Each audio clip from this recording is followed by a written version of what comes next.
Hi everyone, Radhe Radhe, जय श्री कृष्ण। आता आपण विठ्ठलाची रांगोळी काढून झाली आहे। आता रुक्मिणीची रांगोळी काढणार आहोत। तर हे मी स्केच रुक्मिणीचे काढून घेतले आहे। आता ह्याला कलरच्या साहाय्याने रुक्मिणीला आपण टोप घालणार आहोत।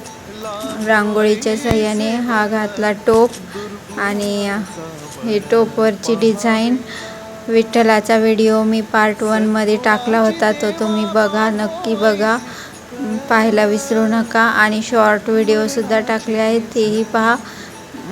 विठ्ठलाची रांगोळी कशी काढली तो मी पूर्ण व्हिडिओ टाकला आहे, तो नक्की पहा। आता हा रुक्मिणीचा व्हिडिओ आहे। आवडल्यास लाईक, शेअर, सबस्क्राईब करा।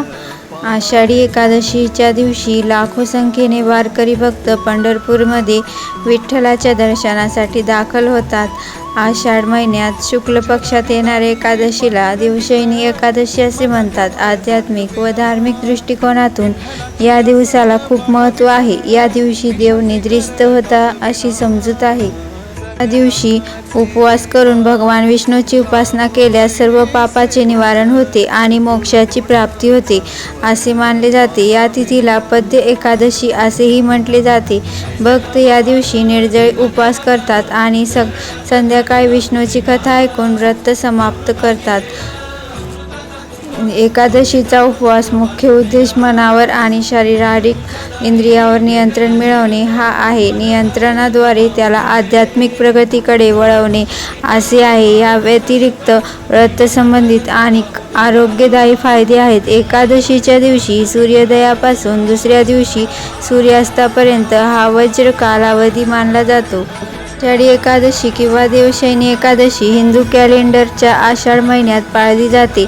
हे भगवान विष्णू, भगवान विठ्ठल या शेषनागवर 4 महिन्याच्या निद्रानाशाची सुरुवात दर्शवते, ज्याला चातुर्मास देखील असे म्हणतात।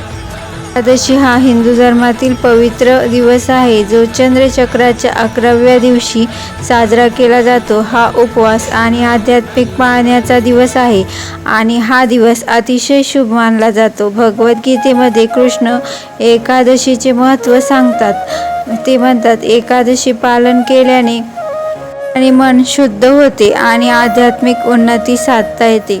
पुराणाच्या इतिहासानुसार या महिन्यात एकादशी दिवशी भगवान विष्णू झोपले आणि 4 महिन्यानंतर कार्तिक महिन्यात येणाऱ्या प्रबोधिनी एकादशी दिवशी पुन्हा जागे झाले। या महिन्यातील हा काळ चातुर्मास म्हणून ओळखला जातो। शिवाची पूजा केली जाते।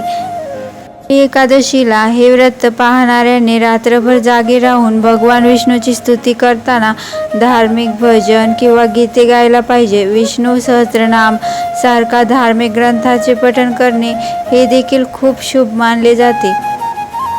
आपण म्हणता, एकादशीचे व्रत कसे सोडावे? उपवास सोडताना तुम्ही फक्त फळे, दुग्धजन्य पदार्थ आणि भाज्या यासारखे सात्विक पदार्थ खावेत असा उल्लेख केला पाहिजे। भाताने उपवास सोडणे आवश्यक आहे। द्वादशी तिथीला ते खावे। सर्व तामसिक भोजन व कार्य टाळावीत।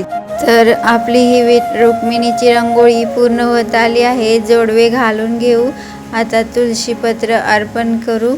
ही वीट आणि आता इथं सर्व तुळशीपत्र मी काढणार आहे। हे तुळशीपत्र, गुलाबाच्या कळ्या आणि काठ राहिला होता देवीचा, हे शालूवरची बुट्टे।